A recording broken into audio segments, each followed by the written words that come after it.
Haleluya. Tunamshukuru Mungu Baba, tunalitukuza jina lako. Tunapoenda kuzungumza, basi achilia nguvu yako. Neno lako likafanyike kuwa damu na nyama.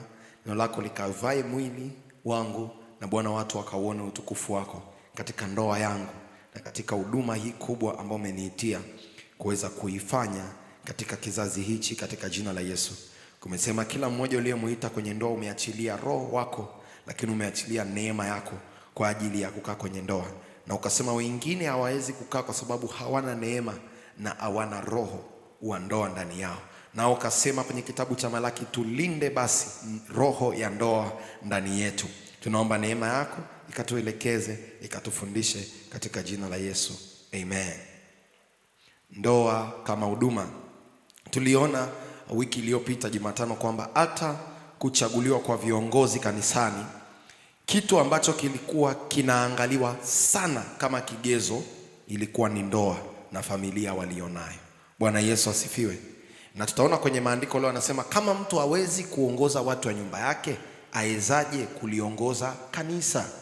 Kwa hiyo ina maana ilikuwa kigezo kikubwa, na sijui kwa nini ilikuwa hivyo, ila Mungu anaelewa na kwa nini alimpa Paulo ufunuo huo. Ilikuwa ili uweze kuwa kiongozi katika kanisa ni lazima ukaguliwe kwenye eneo la ndoa. Bwana Yesu asifiwe. Timotheo wa kwanza sura ya 3 mstari wa 2 mpaka 12, tutasoma maandiko mengi kidogo kutokea hapo, na nitaanza na tafsiri ya Message Translation. 1 Timothy chapter 3 verse 2 to verse 12. Anasemaje? Anasema basi imempasa askofu awe mtu asiyelaumika, mume wa mke mmoja, mwenye kiasi na busara, mtu wa utaratibu, mkaribishaji, ajuae kufundisha. Bwana Yesu asifiwe. Unaweza ukanipa Message Translation tafadhali? Message Translation mstari wa 2.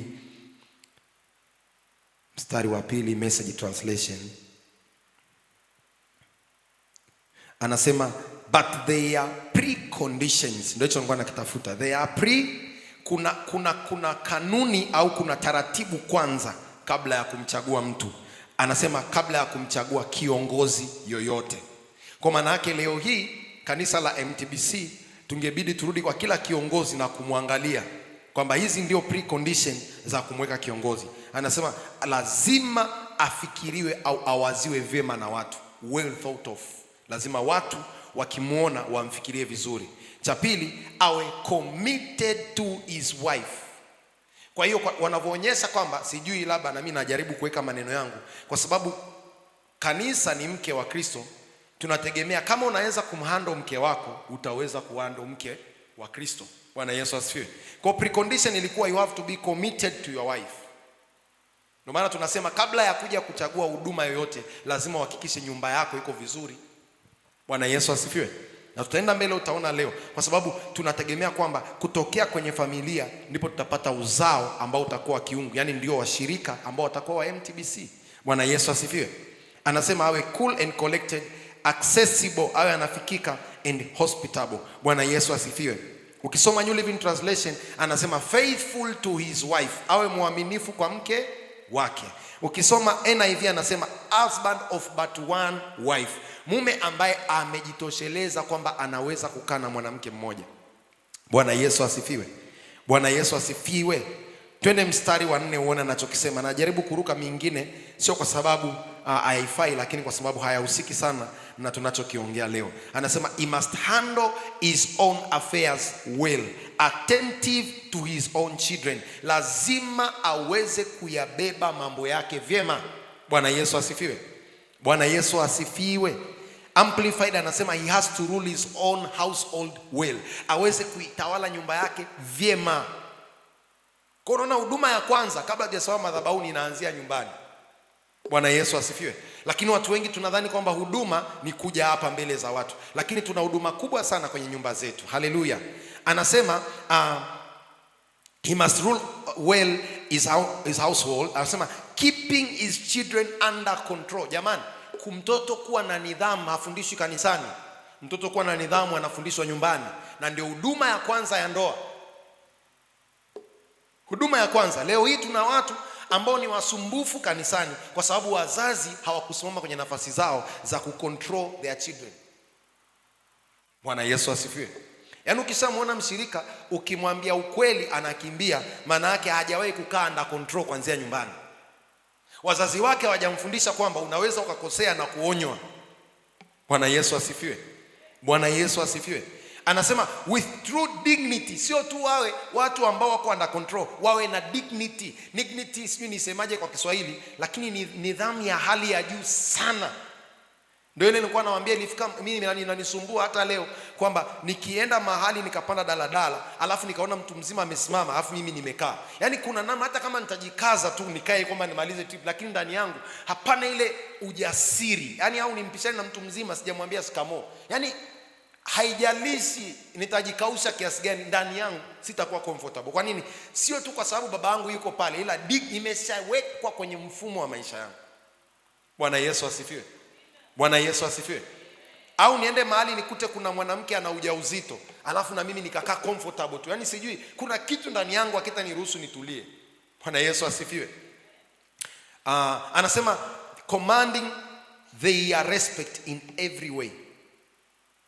Yaani mzazi unatakiwa uhakikishe mtoto wako you command respect. Sijui nisemaje, yaani unaamrisha akuheshimu. Baba alifundisha tukiwa Mwanza akasema pamoja na kwamba naweza nikacheza na watoto wangu, lakini kuna mahali wanajua huu ndio mpaka, hawawezi kwenda zaidi hapa. Yaani kuna namna, sio kwa sababu ni mkali sana au ni mkorofi sana, lakini yani, pamoja na kwamba unaweza kuwa rafiki kiasi gani, lakini anaweza akatambua kwamba akuheshimu. Bwana Yesu asifiwe. Kingine anasema keeping them respectful. Sio tu wao wakutii wewe, lakini unawasababisha wawe watu watii wakiwa ofisini, wawe watii wakiwa kanisani, wawe watii kwenye mamlaka ambayo ipo. Bwana Yesu asifiwe. Bwana Yesu asifiwe. Kuna hizi ni kazi za familia na ni kazi ya ndoa kama huduma. Twende mstari wa 5. Twende mstari wa 5. Mstari wa 5. Anasemaje? Anasema for if someone is unable to handle his own affairs, how can he take care of God's church? Kama mtu hawezi kuiweza familia yake mwenyewe na mambo yake mwenyewe. Kwa mfano ukiangalia NIV anasema vizuri zaidi. NIV, nipe NIV hapo. NIV anasema if anyone does not know how to manage his own family, how can he take care of God's church? Yaani kama mtu hawezi kuiweza familia yake, anawezaje leo akasema anakuja kuihudumia kanisa la Bwana? Kwa nini? Kwa sababu familia yako ina watu ambao ni vichomi. Familia yako ina watu ambao hawasikii. Kama utaweza kuhandle pressure ya watu wa kwako nyumbani, ukija kukutana na mtu ambaye hata amhusiani karibu hivyo, ni rahisi kuchukuliana naye. Kwa familia inatutengeneza saa nyingine, mara nyingi hata matatizo ambayo tumeyapitia, hata changamoto ambazo tumezipitia watoto tukiwa watoto, zinatengeneza resilience ndani yetu, zinatengeneza ugumu fulani. Ndio maana sasa hivi vijana wengi ukiwaangalia na watoto wengi wanaokuwa kwenye karne hizi, mambo madogo wanakunywa sumu, mambo madogo wanajinyonga. Kwa nini? Wazazi hawajatengeneza resilience in the family. Mtoto hajifunzi kuwa mgumu akiwa yuko nje, mtoto anafundishwa kuwa mgumu ndani. Bwana Yesu asifiwe. Bwana Yesu asifiwe. Bwana Yesu asifiwe. Lazima mtu mmoja alisema hivi, tunawapenda watoto wetu ila tunawaandaa kwa maisha ya baadaye. Yaani sisi tunaweza tukawapa kila kitu wanachokitaka, lakini mtu mmoja kuna Mwarabu mmoja aliulizwa akasema hichi kitu, akasema kipindi sisi tunakuwa wazazi wetu walitembea kwa miguu na hivyo wakapambana kutengenezea sisi kuwa na maisha marahisi, lakini kizazi hichi tumekuwa na maisha marahisi tukatengeneza watu dhaifu. Kwa mahali popote ambako maisha yanakuwa marahisi kupita kawaida, watu wanaanza kuwa wadhaifu. Bwana Yesu asifiwe. Bwana Yesu asifiwe. Kwa kuna saa sio kwa sababu unataka umuonee, ila lazima umuandae. Twende darasani kwa mfano. Watoto wanapokuwa wanasoma shuleni wanafanywa nini? Kuna saa mwalimu anatoa mtihani, anajua kunaenda kwenye NECTA labda au nini, atatoa mtihani mgumu ambao utawafrustrate na mtaona mjasoma kabisa. Lengo sio kuwaumiza moyo wenu. Lengo ni kwamba NECTA itakapokuja, haijalishi swali gumu kiasi gani, lazima mtatoboa. Sasa familia zetu, sehemu ambayo tumewekwa sisi kulea watoto au kulelewa ndani yake, lazima tutengeneze watu ambao ni wagumu. Bwana Yesu asifiwe. Bwana Yesu asifiwe. Anasema have to manage his own house and family. Bwana Yesu asifiwe. New Living Translation tafadhali, alafu tutoke hapo. New Living Translation. New Living Translation, NLT. Kama iko karibu nitashukuru. Anasema for if a man cannot manage his own household, how can he take care of God's church? Kwa lazima ugundue kwamba ili uweze kufanya kazi yoyote ya Mungu ni lazima familia, hasa kama umeolewa au umeoa, lazima familia yako uweze kuwa mwaminifu katika hilo eneo. Haleluya. Mstari wa 8, twende mstari wa 8. Mstari wa 8 naomba. Yes, anasema the same goes for those who want to be servants in the church. Huko alikuwa anaongelea wale viongozi wa juu. Huku chini anasema hata yote ambaye anataka kutumika tu kanisani. Anasema hivi, the same goes to those who want to be servants in the church. Serious, not deceitful. Kwa maana yake anasema kila mtumishi anatakiwa awe serious. Anatakiwa asiwe mlagai. Not to be free with the bottles, anamaanisha pombe. Mtu ambaye hatumii ulevi, hatumii mvinyo. Not in want for what they get, not in it for what they can get out of it. Maana yake kitu cha kwanza cha kumzuia mtu kwa kiongozi ni pale anapoonekana anakuja kwenye uongozi na kutafuta atapewa nini. So asiingie kwenye uongozi kwa sababu tu anataka kupata kitu. Umeona hizo preconditions Mwana Yesu asifiwe. Twende mstari wa 10 anasemaje? Nataka tuone tu alafu tutaendelea mbele. Mstari wa 10 anasema let them prove themselves first. If they show they can do it, take them on. Kwa kabla mtu hajachaguliwa kwa kiongozi, lazima ajithibitishwe au athibitishwe kwamba anafaa kwa kiongozi. Hebu angalia NIV. Anasema tuwajaribu kwanza. Bwana Yesu asifiwe. Bwana Yesu asifiwe. Anasema they must first be tested, and then if there is nothing against them, let them serve as deacon. Anasema lazima wajaribiwe kwanza katika haya maeneo yote, na wakionekana wamefuzu ndio watakaporuhusiwa kutumika. Mstari wa 11 anasemaje? Mstari wa 11 anaongea na kwa habari ya wake ya hao watu. Anasema no exceptions are to be made for women, same qualification, serious, dependable, not sharp-tongued, not overfond of wine. Anasema hata na wanawake wanaotaka kuwa viongozi, kanuni ni ile ile, lazima wawe serious, lazima wawe ni watu wanaweza kuaminika, wasiwe na kinywa ambacho ni kikali, maneno makali ya kuumiza. Sehemu nyingine anasema wasiwe wambea. Bwana Yesu asifiwe. Bwana Yesu asifiwe. Kuna Mungu anapotaka kuchagua uongozi anarudi kuangalia kanuni za familia. Bwana Yesu asifiwe. Wewe unasema unataka utumishi uko kwenye familia, angalia hivi vilivyotajwa hapa havipo. Bwana Yesu asifiwe. Kwa kanisa ambalo Paulo alikuwa anasema huyo mtu hafai kukaa kwenye uongozi. Bwana Yesu asifiwe. Lakini tukiangalia hata Ibrahim, Mungu anapotaka kumtumia Ibrahim, unaweza kaandika Timotheo wa kwanza 5:8 pia inaingia hapo. Timotheo wa kwanza 5:8 kabla tujaenda kwa Ibrahim.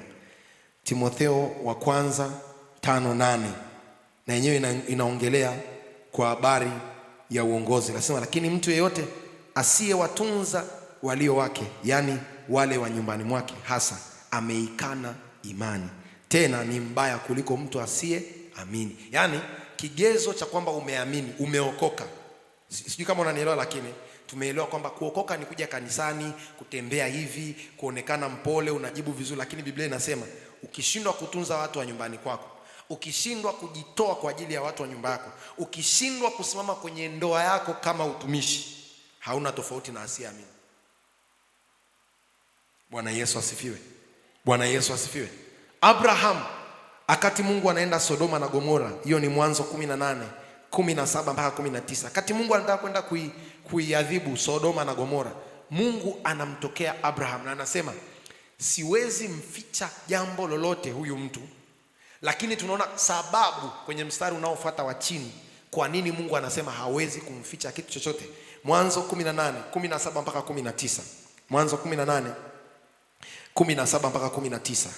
Anasema Bwana akanena, je, nimfiche Ibrahim jambo nilifanyalo? Kwa nini? Mstari wa 18 anasemaje?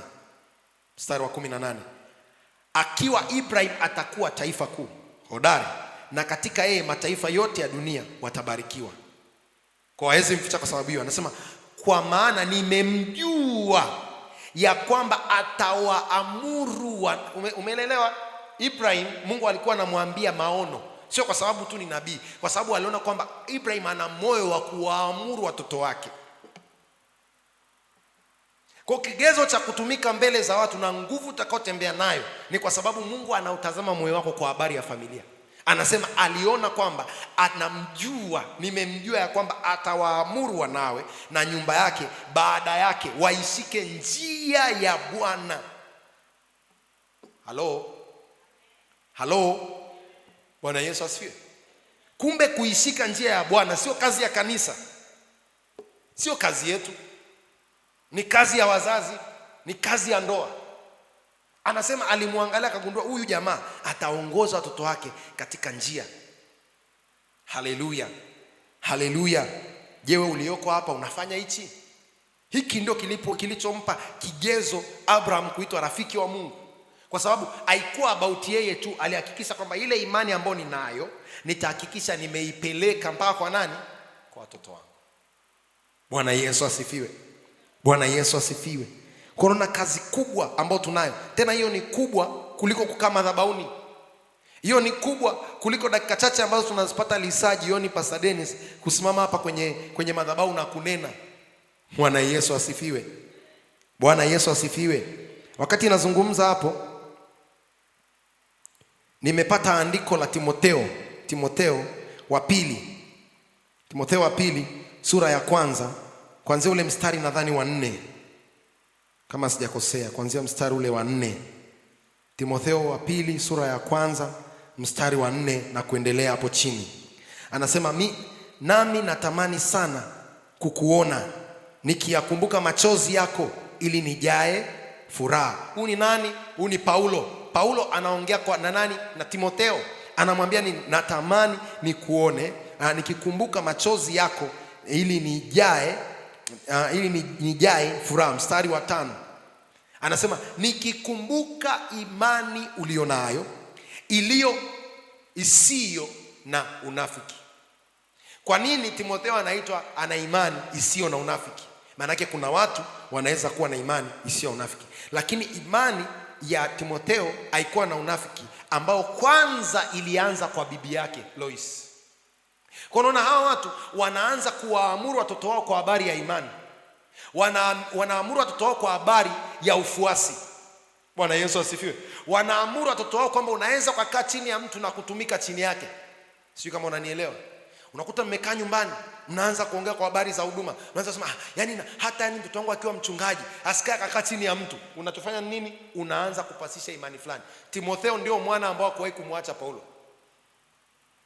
Bwana Yesu asifiwe. Kuna wengine wachache ambao aliwataja, lakini Timotheo alitembea naye mpaka nyakati ya mwisho. Kwa nini? Kwa sababu kuna kitu kilikuwa kimepandwa ndani yake, aina ya imani ambayo ilianza kwa bibi yake. Anasema na katika mama yako unique. Kwa hiyo ilitoka kwa bibi akaambukiza kwa nani? Kwa mtoto ambayo ni unique. Nami nasadiki na wewe nawe unayo. Bwana Yesu asifiwe.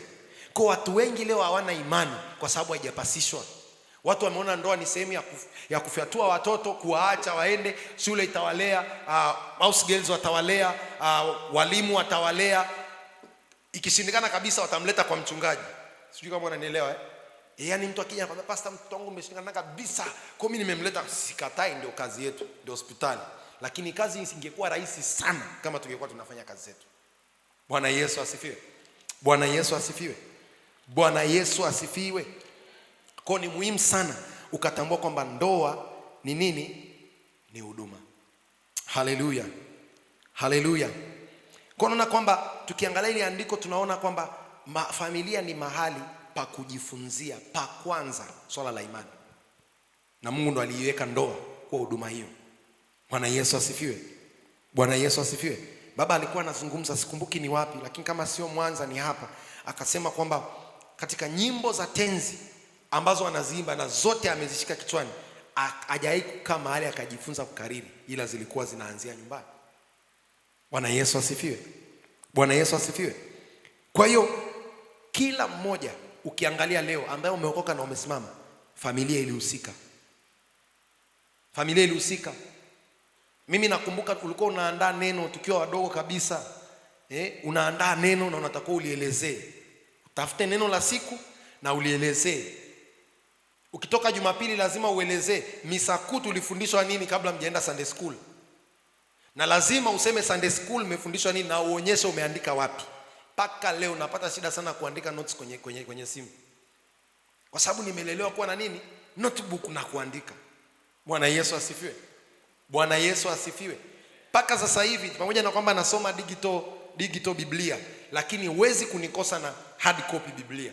Ni ngumu sana kunikosa na hiyo Biblia. Na Biblia yangu ya kwanza nikikuletea imetoka paka zile cover za nje hizi. Lakini bado niko nayo. Hiyo Biblia nilinunuliwa na baba wakati naenda boarding mwaka 2004. Niko nayo mpaka leo. Ukiifungua ina maka za kijani nyekundu, yani imechafuka. Bwana Yesu asifiwe. Niko nayo na nikiwa natafuta andiko lolote ambalo nimelisahau kwa haraka ni ile Biblia nikiishika hivi nalipata. Yani chap nimelipata. Bwana Yesu asifiwe.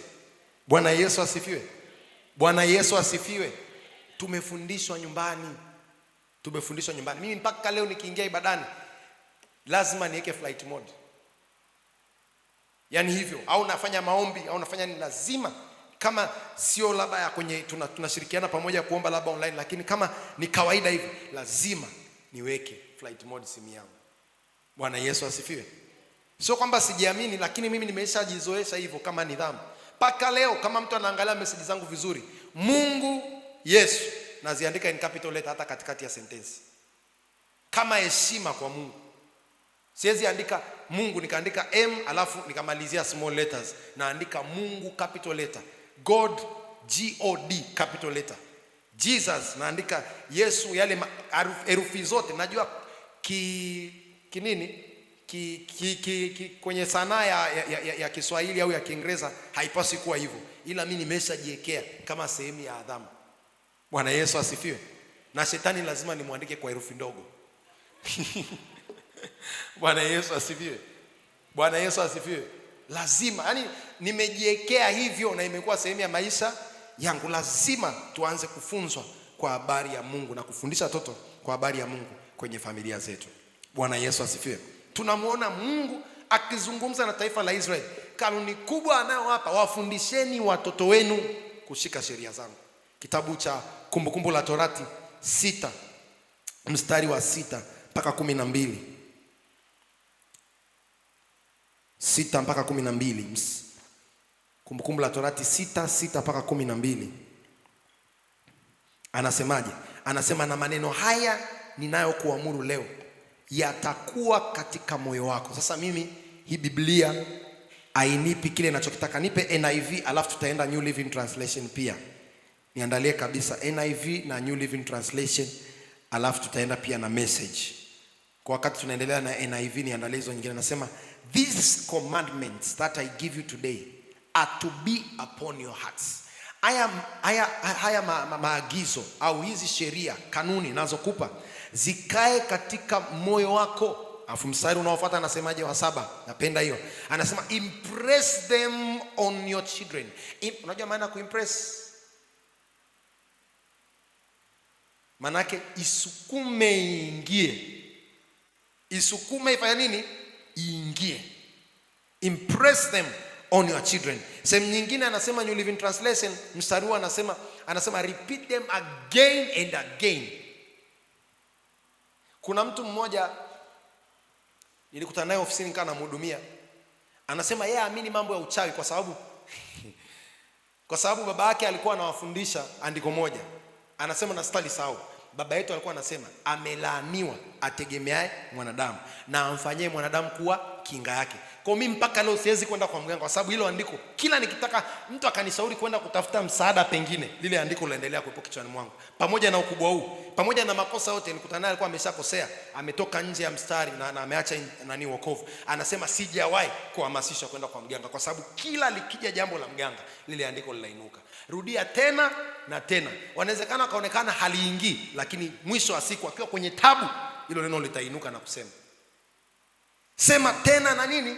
Na tena. Repeat them again and again to your children. Talk about them when you are at home. Kwa umeona sasa hapa tunaanza kubadilishwa mfumo wa kuishi kwenye familia. Familia ni mahali ambako tukiishi lazima tuyaongee maneno ya Mungu. 90% inatakiwa iwe neno la Mungu. Bwana Yesu asifiwe. Bwana Yesu asifiwe. Lazima mtu alijue neno la Mungu, kwa sababu mazungumzo yenu yamejaa neno la Mungu. Anasema talk about them when you are at home, when you are on the road. Mkiwa barabarani, unatembea, umewapeleka watoto wako picnic, umewapeleka watoto wako kwenye wanyama, unawaambia umeona huyu tembo, huyu ni Adamu alimtajaga huyu ni tembo na amekuwa hivi alivyo. Yaani kila akikaa kuna kitu ambacho akikiona kinazungumza neno la Mungu. Ukiwa nao barabarani, ukiwa umetoka nao mtoko, ukiwa umeingia kwenye maji, unasema siku ya kwanza Mungu alitenga maji ya chini na maji ya anga. Haya tunayoogelea. Unaongea scriptures, unatafuta namna ya kuingiza maandiko kwenye kila eneo ambalo ndani na watoto wako. Anasema when you are going to bed. Umeshasikia Wamarekani na bedtime stories? Wana hadithi za kuwasimulia, wanachukua kitabu wanasomea watoto. Katika kitu unatakiwa uwasomee watoto wako ni Biblia kabla hawajalala. Kuna research moja ambayo ilifanyika. Kuna baba mmoja aliparalyze, aliingia katika hali ya tunasema maututi, si ndio? Asogei, aoni, azungumzi, lakini tunaona kuna mapigo ya moyo. Yule baba alipona kwa sababu mtoto wake alikuwa kila siku yale masaa ya visiting hours anamsomea andiko, anamsomea chapters za Biblia. Kengele ikigongo anaondoka. Siku moja kati anasema yale maandiko, yule baba akaanza kuyarudia, sauti ikatoka.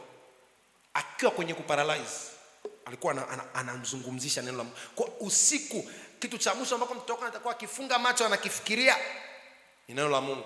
Na mimi ndio maana niliacha kuangalia movies za kutisha usiku. Na mimi kiukweli siangalii picha za kutisha, nimeamua kuacha. Picha yote ya kutisha ambayo ieleweke ama jinamizi siangalii. Sasa sisemi ni dhambi. Ila mimi kama mimi nimeacha. Kwa nini? Ilikuwa kuna vitu vinatokea kila napoanza kulala.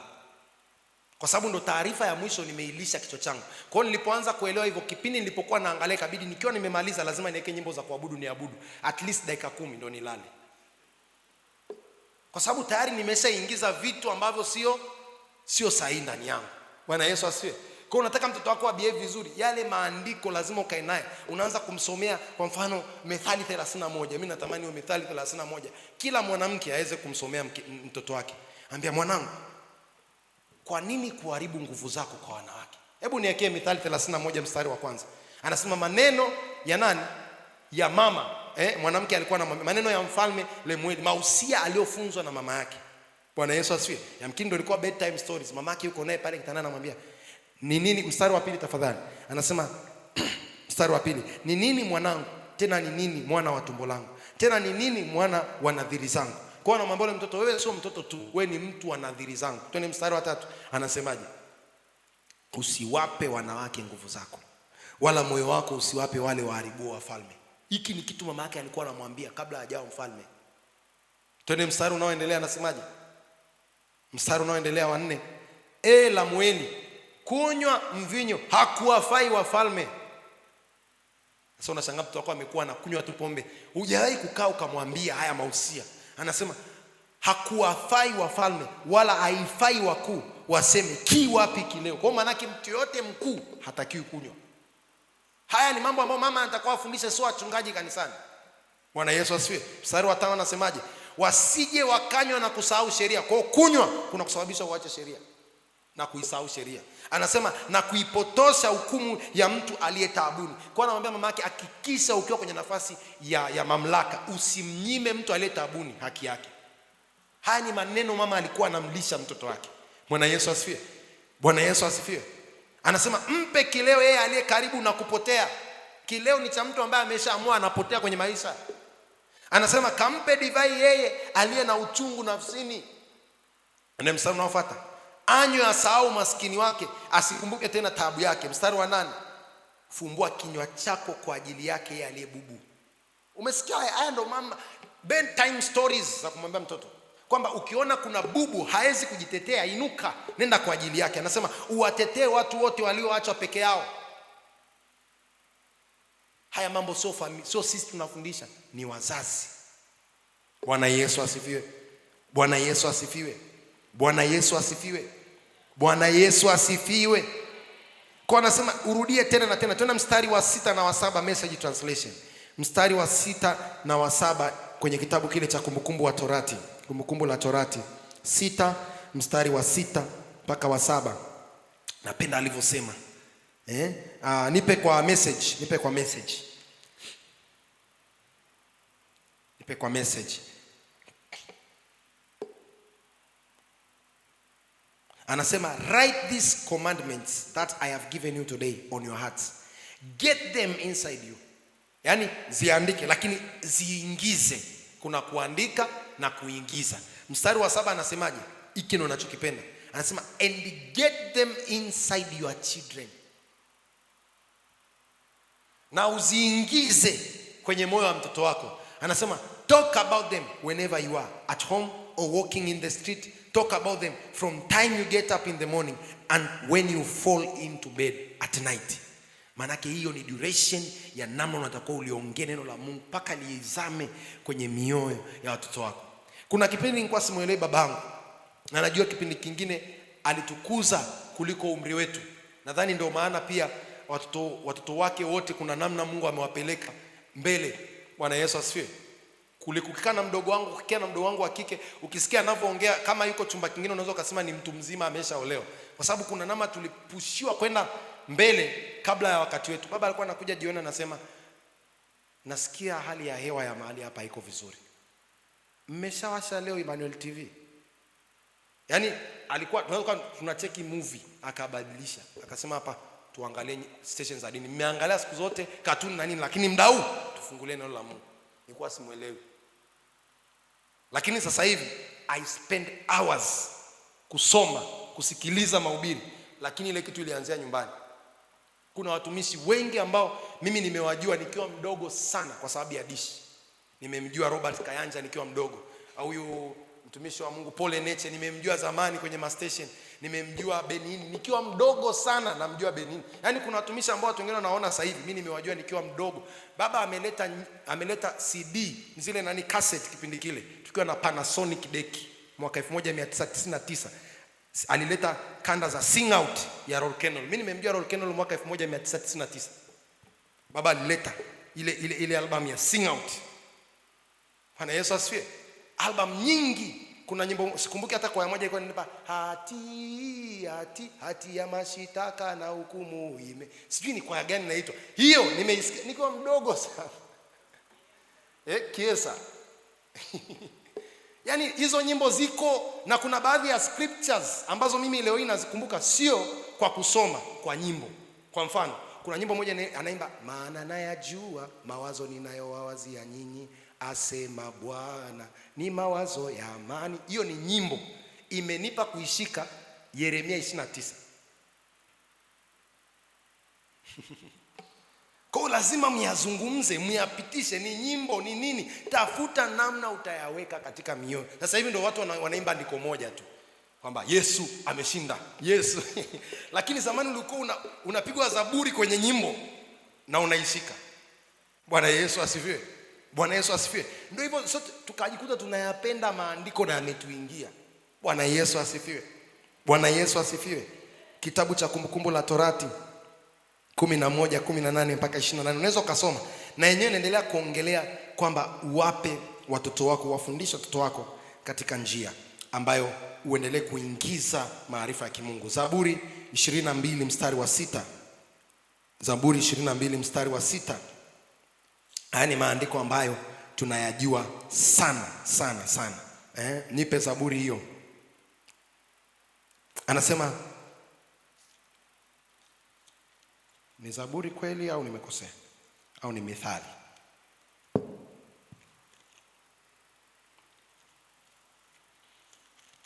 Amen, samahani kidogo. Ni Mithali 22:6. Unaweza ukanipa King James. Anasema mlee mtoto katika njia impasayo, naye hata iacha hata atakapokuwa mzee.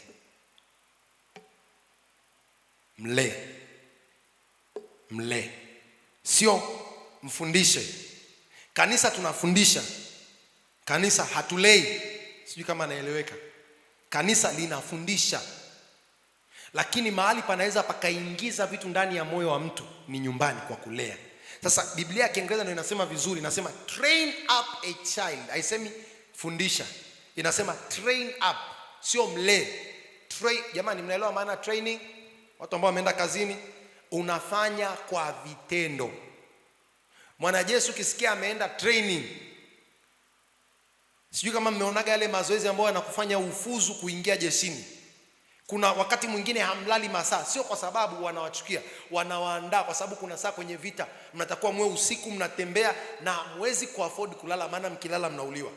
Kwa hiyo unakaa siku 3 unaigwa kwenye maji, unakaa mmeshikana hivi, maji yanawapiga na baridi mpaka watu wengine wanatokaga pale na pneumonia na wanaumwa mpaka wanalazwa.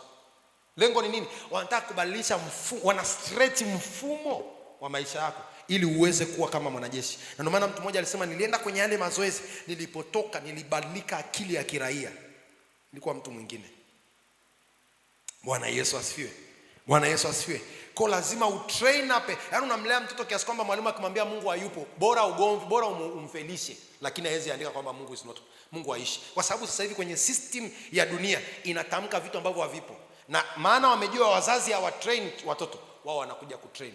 Unaenda kwenye vitabu kwa mfano sasa hivi, na msipokuwa makini wazazi mkaangalia, vitabu vinaandikwa kwamba kuna kitabu kimoja nimekiona kinasema mjomba akaja nyumbani na mjomba akanichezea. Sasa siwezi kusema kila kitu kwa sababu haikuwa story nzuri, na anaonyesha vile ambavyo mtoto wa kiume aliingiliwa na mjomba wake. Na ni kitabu cha watoto kidogo kabisa, cha watoto ambao hawajaanza hata la kwanza, na anasomewa kama bedtime stories, au anakikuta mahali anakisoma. Ni kitabu kina peji 12 na kina picha kabisa, na kinaonyesha kinachoendelea. Kwa sababu wazazi hamjatrain. Sasa kama umemtrain mtoto wako anakuletea, mama hiki kitabu sijakielewa, hii ni nini mama? Kwa unaanza kama hujamtrain anaamini ile ni kweli. Wanaambiwa shuleni sasa hivi kwamba utakavyojisikia ni sawa. Ukijisikia unampenda mwanaume ni sawa, ukijisikia unampenda mwanamke mwenzako ni sawa, ukijisikia unampenda mwanaume mwenzako ni sawa. Kama hujamtrain mtoto, nini kinatokea? Unaanza kushangaa. Watu ambao tumeokoka tuna watoto ambao ni mashoga. Shida si kanisa, shida si roho, shida ni training. Kwa sababu mtoto anaamini sana nyakati zile za mwanzo. Na haya mambo ya malezi baba ametufundisha, hata simfundishi mambo yangu, ni yale ambayo baba ametutrain. Kuna miaka ambayo mtoto anamwamini mzazi sana. Ukipoteza hiyo nafasi, mtoto anaanza kuamini watu wengine wa nje kuliko mzazi. Na ndio kipindi watoto wanakuja na maswali magumu. Niliwaambia juzi, kuna moja ya mshirika hapa amepost mtoto wake akasema, mama mimi na swali gani? Mama, Paulo na Sila waliomba wakatoka gerezani. Sasa kwa nini sisi watoto tunaimba na sisi watoto tuliomba, milango ya gereza ikafunguka? Sisi tulifungwa kwenye gereza gani? Tumefungwa na nini? Na kwa kosa gani? Anasema ikifika hiyo point mimi siimbi, na acha watu wengine waimbe, kwa sababu mimi sijafungwa. Haya, akasema shetani anainama, anainuka, anakimbia. Mama, walimuona wapi shetani akiinama? Wamemwona wapi shetani akiinuka? Wamemwona wapi shetani akikimbia? Sasa mimi zinanichanganya sana hizi nyimbo. Ni mtoto huyo amekuuliza. Haya, kwa mtoto mmoja alisoma Biblia akasema na Kristo akakua katika kumfahamu Mungu. Akamuuliza, mama, Kristo anakuwa katika kumfahamu Mungu akati yeye ni Mungu, inawezekanaje? Hapo unamzaa, toka hapa, wewe nenda huko, unamchoka. Lazima mtoto watoto, nikwambia kitu, generation tulionao ina maswali magumu kinoma, na wanaelewa mapema. Wanaweza kukuchangamatisha kwa habari ya wokovu, na wewe mwenyewe ukajiona kwamba niko flat. Kwa sababu sasa hivi hawasemi amen kama zamani, wanataka facts, wanataka udadafue neno. You have to train them at home. Kwa sababu kuna mtu anakuja anawaambia Biblia ni uongo, ni kazi ya mzungu, walileta ili sisi watu colonize. Kwa hiyo maandiko waliyaeka ili kutucolonize. Wewe umemtrain vipi huyo mtoto ili aweze kuargue hiyo kesi na ashinde? Bwana Yesu asifiwe. Bwana Yesu asifiwe. Nyumbani ndio tuna kazi kubwa ya kufanya. Hallelujah. Hallelujah. Training ni kumuequip efficiently and effectively. Unamuandaa kwa kila jambo. Lazima umuandae mtoto wako kwa heartbreak.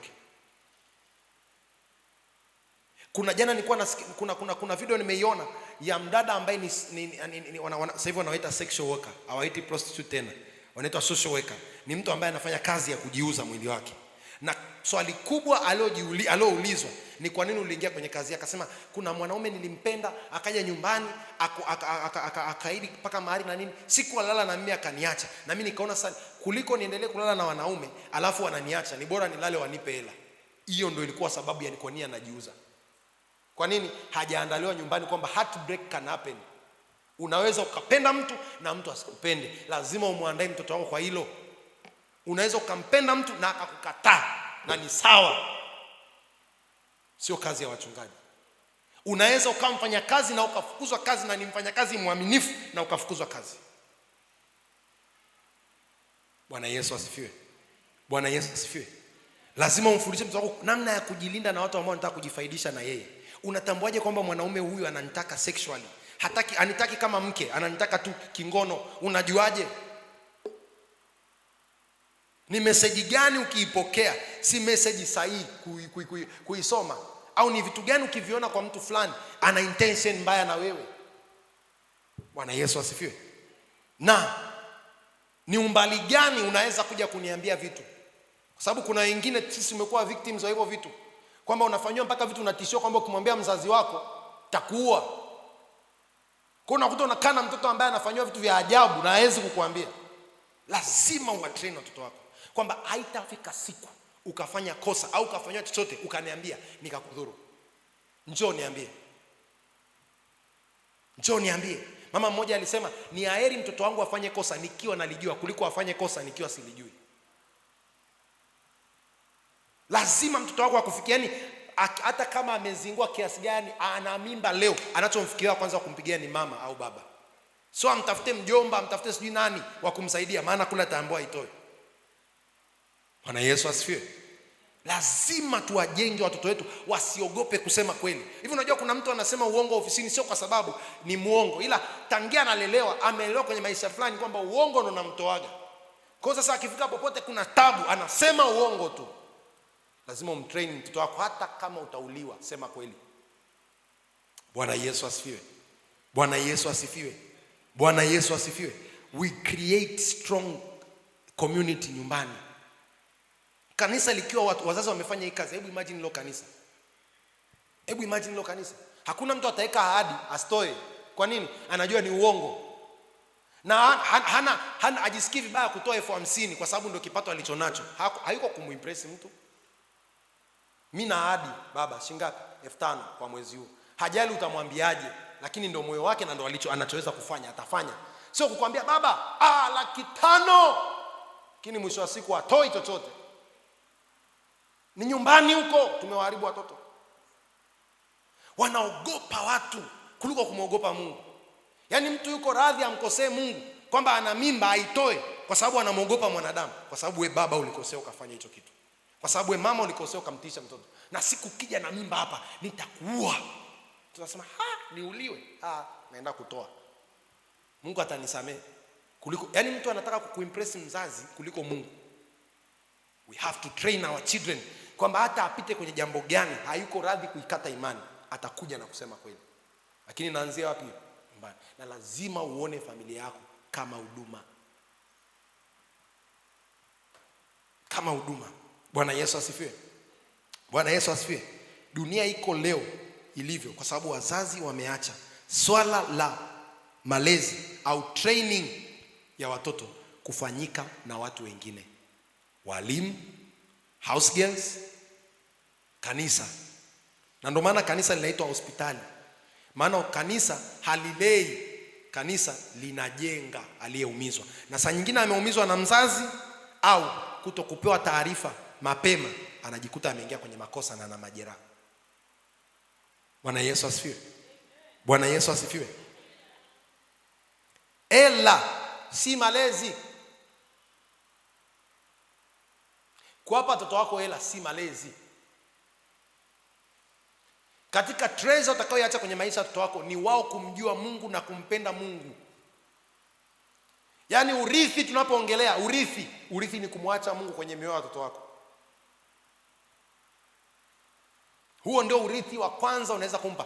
Vitu vingine vyote, mali zinaweza zikaungua, magari yanaweza kapata ajali, kampuni zinaweza zikafungwa, lakini kuhakikishie, imani na ile njia ya Mungu ndani haiwezi kunyang'anywa. Bwana Yesu asifiwe. Bwana Yesu asifiwe. Mithali 22:6 utanipa message translation, alafu New Living Translation, alafu Amplified. Message translation, New Living Translation, alafu Amplified. Nasema point your kids in the right direction. Umesikia hiyo? Wanyoshie kidole na kuwaonyesha njia ni ile pale. Anasema when they are old they want to be lost. Maana yake mtoto wako unavomtrain leo, hatutaangalia hapa katikati ujana wake, tunaangalia mwisho wake, uzee wake.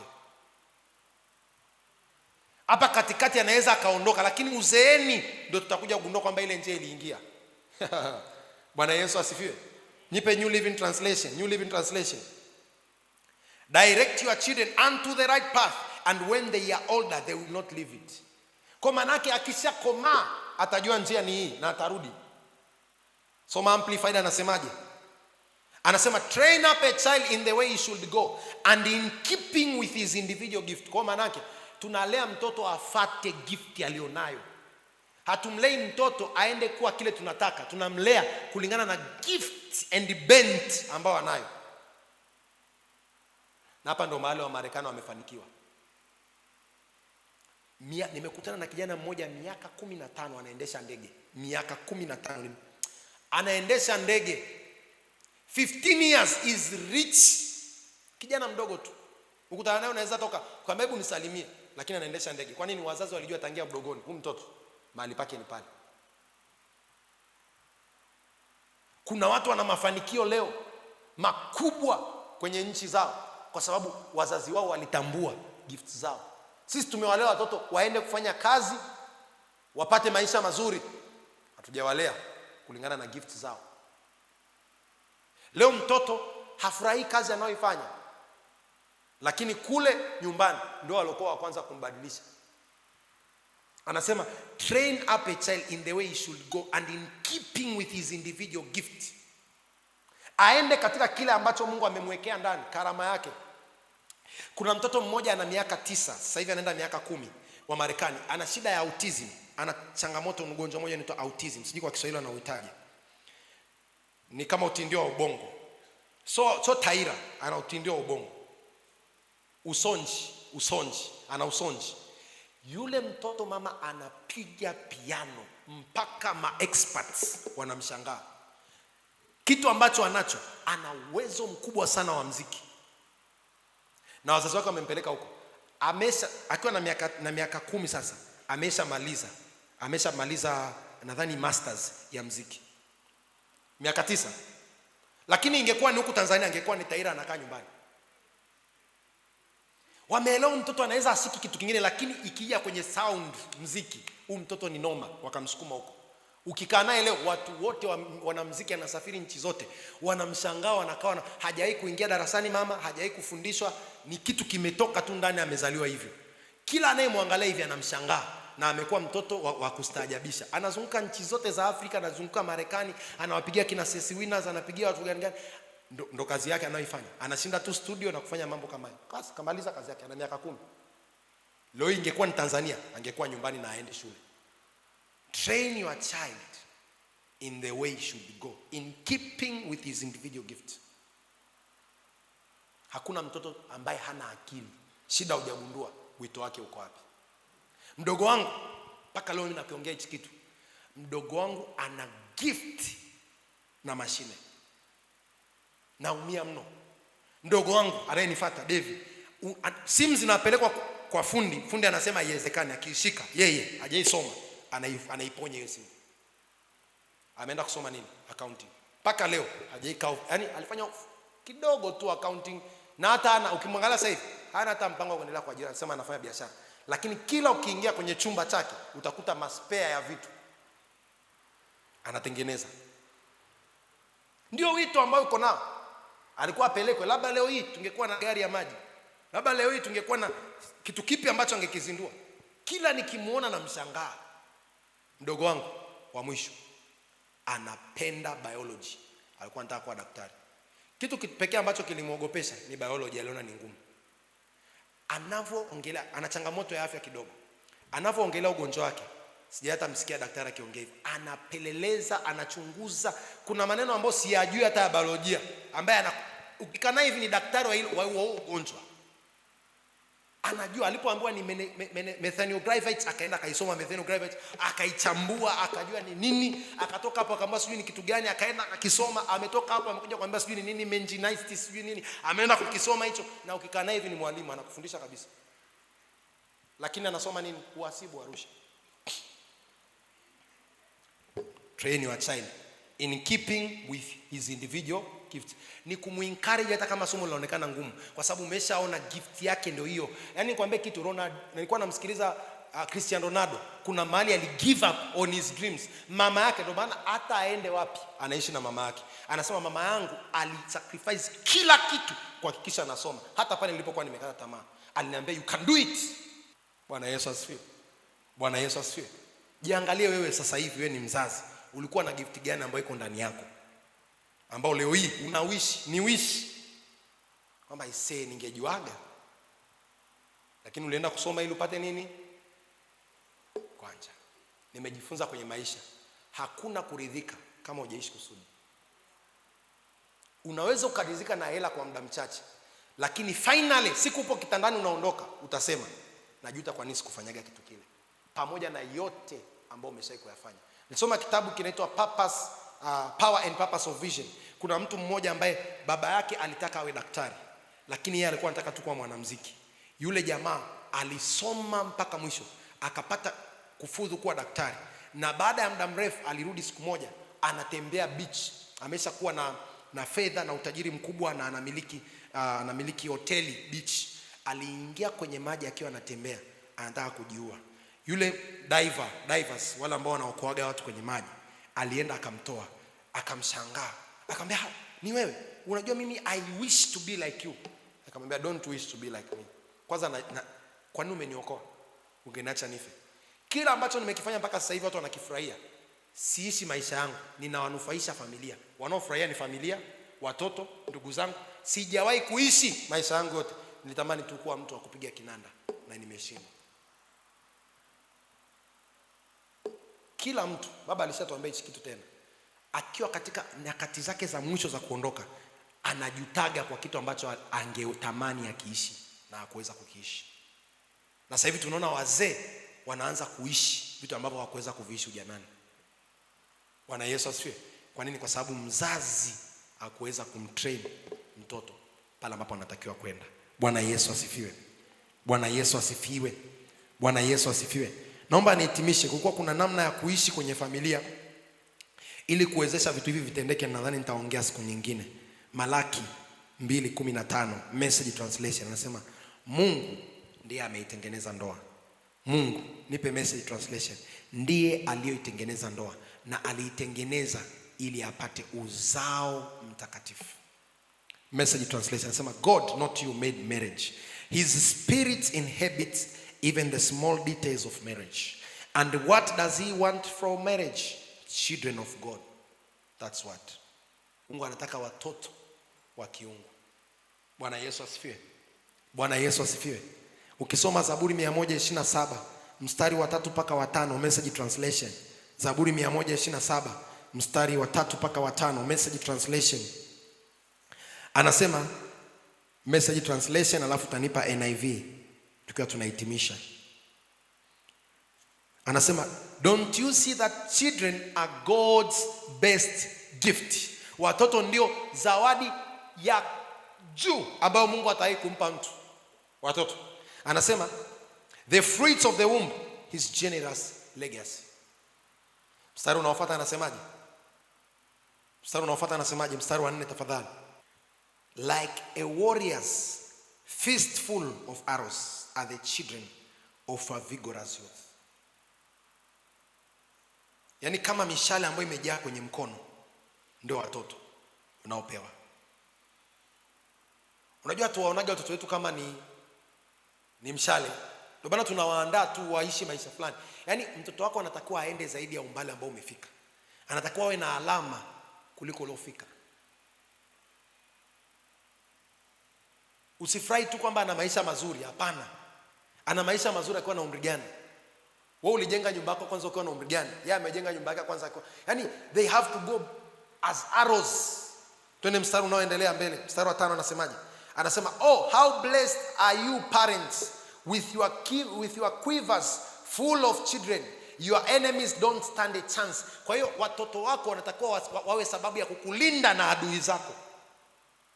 Yaani leo hii baba hayupo, mama hayupo, wanataka kuchukua ile mirathi ambayo watoto wameachiliwa. Mtoto wako anatakiwa umemwandaa ni mtu wa vita, amna mtu atachukua mali ya baba yake au mama yake. They have to be warriors. And your enemy will not stand ground. Yaani watu kaangalia hivi kwenye familia wanasema, yaani hii familia tuwezi kuingilia. Kuna mtoto mmoja anaitwa fulani. Ule mtoto atatukata kichwa. Kwa sababu sio kwamba ni mkorofi. Yaani ni ile tu umemlea kwamba hawezi kuchukua kitu hizi yani. Hawezi kuingilia hii familia. Uje kwenda kwenye familia mtu anataka kumuongelesha baba, unashangaa mtoto ametoka nje anasema, "Wewe chunga kinywa chako nitakuzabua." Yaani yuko pale to fight the enemies. Unaandaa mtoto wako anakudefend at any cost. Huwezi muongelea babangu hivyo wewe. Huwezi muongelea mamaangu hivyo. They become warriors. Anasema your enemies don't stand chance against you. You will sweep them right off your doorstep. Yaani wewe hautapigana, watoto wako wataua afu unaenda kusafisha tu. Hiyo ni hata kiroho. Yaani unawaandaa watoto wako kupigana vita vya watu ambao ulishindwa wewe kupigana nao. Kwani unasikia habari ya nani akiwa anabarikiwa, watoto wa Daudi, watoto wa nani wa Yakobo wakati mke wake anabarikiwa, aliambiwa nini? Na anasema, "And your enemies, your offspring will itawaadhibu maadui zako malangoni." Uzao wako utawamaliza adui zako malangoni. Uzao wetu umepewa kazi ya kumaliza maadui. Sisi tumeweza kutengeneza ground nzuri, malaana tumeharibu, mikosi tumeharibu, tumetengeneza ground ya utakatifu nani. Tunategemea watoto wetu kuanzia pale wajenge familia sasa zilizo na nguvu zaidi. Generation ya utajiri. Yaani baba umepigana mpaka hapa ulipo. Lengo lako ni kwamba utajiri huu ulipoufikisha, mtoto wako lazima aanzie hapo. Aende juu zaidi ya wewe. Sio tena na yeye aanze chini. Bwana Yesu asifiwe. Create them to become warriors. Jenga watoto wako kuwa mashujaa. Mwambie jirani yako, jenga watoto wako kuwa mashujaa. Sio kazi ya kanisa. Bwana Yesu asifiwe. Si unaweza kumshukuru Mungu pale ulipo. Si unaweza kainuka kumwambia Bwana nisamee. Nisamee. Kama kuna mtoto unajua ambaye umemlea na ukampeleka kwenye direction nyingine, mwambie Mungu nisamee. Yamkini haya alikuwa matakwa yangu, lakini je, mtoto wangu kweli ndio umesema to train up these children waende according to their bent, kulingana na ile gift ambayo umewapa. Bwana nisaidie, nisamee. Nimefuata mambo ya dunia, nimefuata mambo ambayo yanaendelea. Tunasikia kwa habari ya Timotheo kwamba bibi yake alihamisha imani kutoka kwake kwa mama yake Eunike na ikafika mpaka kwa Timotheo. Kwa familia ni mahali pa kukuza huduma, pa kukuza karama, pa kuinua warriors, pa kuinua watu wa vita katika jina la Yesu. Baba, tunakuja mbele zako kama kanisa. Tunajua Bwana kusudi kubwa la kanisa ni kuzirejesha familia pamoja. Na unasema unamtuma Yohana katika roho ya Elia, naye atarejesha mioyo ya baba kuelekea wana na wana kuelekea baba, ili usije ukaiangamiza nchi na upanga. Bwana Yesu Kristo, tunarudi kwenye purpose, tunarudi kwenye kusudi la kwa nini umetuweka pamoja. Tumerudi kwenye kusudi kwa nini umetuita kama wazazi. Tunarudi kwenye kusudi kwa nini umetupa ndoa Bwana. Lengo kubwa ni kwamba tukuzalie uzao ambao utapiga maadui zetu malangoni. Mzao ambao utakuwa ni mshale ulionolewa sana. Kitabu cha New Living Translation kinasema kwamba ni kama mshale ambao umenolewa sana, umechongwa na mkali. Bwana, naomba Bwana ukanisaidie watoto wangu niweze kuwachonga, niweze kuwanoa. Kuna vitu nimewapa vya kidunia, kuna starehe nimewapa za kidunia, kuna maneno ya kidunia ambayo nimeyaachilia kwa watoto wangu. Nimewalea kama watu wa mataifa, nimewalea kama wazungu, lakini Bwana hujatuita kulea kama wazungu au wa Afrika. Umetuita kuwalea kama wana wa Mungu. Bwana Yesu, ninarudi back to the foundation. Ninarudisha ibada nyumbani. nyumbani, ninarudisha maombi nyumbani, ninarudisha sifa nyumbani, ninarudisha kuabudu nyumbani, ninarudisha maombi nyumbani, ninarudisha kusoma neno nyumbani. Katika jina la Yesu Kristo tunainua madhabahu za nyumba zetu, tunainua madhabahu za nyumba zetu, maana kulingana na nguvu ya madhabahu ya nyumba yangu ndivyo na kanisa langu linakuwa na nguvu. Maana tukija wote tuna madhabahu zinazowaka, na watoto wetu ni madhabahu zinazowaka. Tutaona utukufu wako, tutaona nguvu yako, tutaona udhihirisho wako katika jina la Yesu Kristo. We are going back to the foundation. Tunarudi pale Bwana kwenye misingi, tunarudi tena pale Bwana kwenye misingi. Ukasema Adam, ukambariki, ukamwambia nenda ukazae ukaongezeke, kwa sababu ulijua ni wana watakaotoka ndani yake watakuwa tu sio watoto wa kawaida, sio watoto wa kutupa. Ndipo tunamuona mtoto wake akitoa sadaka na ukiipokea, tunaona mtoto wake akitoa sadaka na unaipokea, na mbingu zikafunguka, kwa sababu mtoto wake alitambua na alikuwa Bwana amechongwa katika jina la Yesu Kristo. Bwana, tunaomba na sisi ukatuinulie mzao, ukatuinulie uzao, ukatuinulie uzao, ukainue uzao katika nyumba zetu, ukainue uzao. Tukawe serious Bwana na familia, tukawe Bwana committed na familia zetu, tukawe so committed kuliko hapa tunavyoonyesha nje tukiwa kanisani, kuliko tunavyoonyesha kwenye idara zetu. Tukawe committed na wake zetu. Unasema to be a husband of one wife, na pia Bwana ukasema awe faithful to the wife, awe mtu mwaminifu kwa mke wake. Bwana nisaidie, mimi ni dhaifu, yamkini Bwana siwezi kwa akili zangu, kwa nguvu zangu. Nijengee uaminifu, nijengee uaminifu ndani yangu, nijengee uaminifu Bwana, nijengee uaminifu. Paulo anasema yale nitakayo kuyafanya siyafanya, lakini yale ambayo sitaki kuyafanya najikuta nimeyafanya. Kuna saa utamani kutukana, kuna saa utamani kumpiga yule mtoto, kuna saa utamani kufanya unavyovifanya, lakini ni kama kuna roho ndani yako inainuka, ni kama kuna spirit haijaachia nafsi yako. Kuna vitu unavifanya na baadaye ukikaa chumbani unajuta, kwa nini nimemwita yule mtoto mbwa? Kwa nini nimemwita yule mtoto mchafu? Kwa nini nimemtukana kwa maneno yale? Bwana Yesu Kristo, pita ndani yangu, unisaidie Bwana, unisaidie Bwana. Neema yako inawezesha watu kufanya, ile neema yako ambayo inaweza kumtengeneza mwanaume, ile neema yako inaweza kumtengeneza mwanamke aweze kulea, sio kama alivyolelewa, sio kama alivyolelewa, ila kama wewe utakavyowalee. Katika jina la Yesu, mimi na Roho wako atakayetuwezesha tuanze kuinua kizazi, tuanze kuinua kizazi cha kiungu katika jina la Yesu, katika jina la Yesu, katika jina la Yesu. Haleluya. Hizi wiki chache ambazo zimepita nimekutana na baadhi ya watoto, tuseme kama mwaka huu hapa mwanzoni nimekutana na watoto wachache tofauti ambao wananiambia stories za ajabu sana ya mambo wanayofanya shuleni, na wanasema wazazi wangu hawajui, na naomba usiseme. Bwana Yesu asifiwe. Wewe ukikaa hapa kanisani unajua mtoto wako amesimama yuko vizuri, lakini unakuta wana vitu wanavifanya. Anasema mpaka najichukia pastor, mpaka najichukia. Kila nikikaa najisikia tu huzuni, nalia mwenyewe, hakuna mtu anaelewa. Watoto wako. Bwana Yesu asifiwe. Natamani ubebe moyo, uanze kuomba kwa ajili yao, uanze kuomba kwa ajili yao, uanze kuwa serious kwa ajili yao. Kama kuna mradi utaufanya ni mradi kwa watoto wako, kama ni mradi utafanya ni mradi kwa mke wako, kama ni mradi utaufanya ni mradi kwa ajili ya familia yako.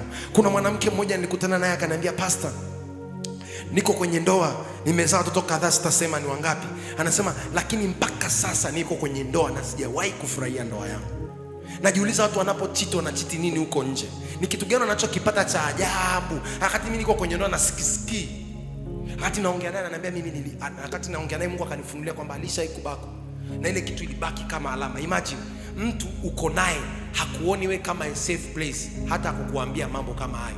Na wewe unakaa naye ukidhani mke wako yuko sawa. You have to be a safe place ambapo mtu hahitaji kuja kumwambia mchungaji, anahitaji aanze kukuambia wewe mume wake au mke wake. You are not safe. Hatuko safe kama unavyofikiria. Lazima uwekeze kuombea familia yako, lazima uwekeze kuombea watoto wako, lazima uwekeze kumwombea mume wako. Wanaume wana story zao pia ambazo ukisikia utashangaa. Bwana Yesu asifiwe. Traumas. Wanafanya mambo mengine. Mmoja alisema nimetoka nje ya ndoa lakini sio kwa sababu napenda, ila kwa sababu kuna vitu naona havijakaa sawa nyumbani.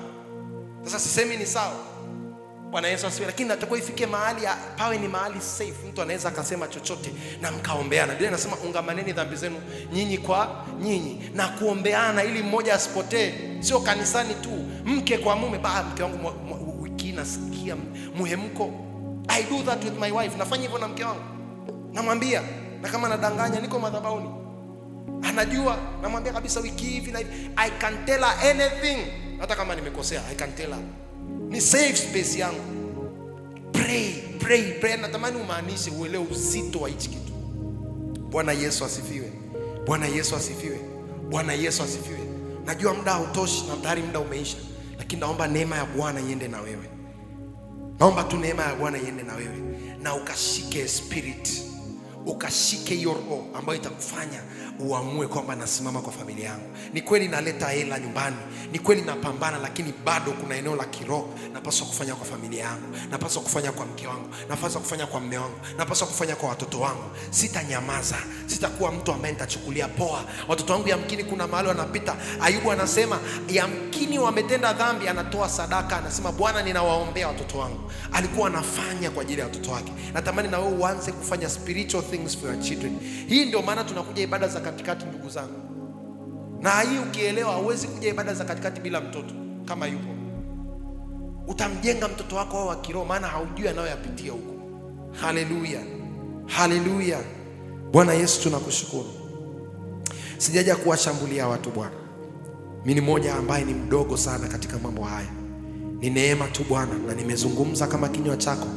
Hii ni sauti yako. Wewe ulisema tukaripie, ulisema tukemee, ulisema tufundishe, na mtu asitudharau kwa sababu sisi ni vijana. Bwana Yesu Kristo, nimesimama kulisema lile ambalo umeweka kwenye moyo wangu. Ule mzigo ambao umekaa kwenye moyo wangu, nimeendelea kuachilia Bwana kwa nyakati hii katika jina la Yesu Kristo.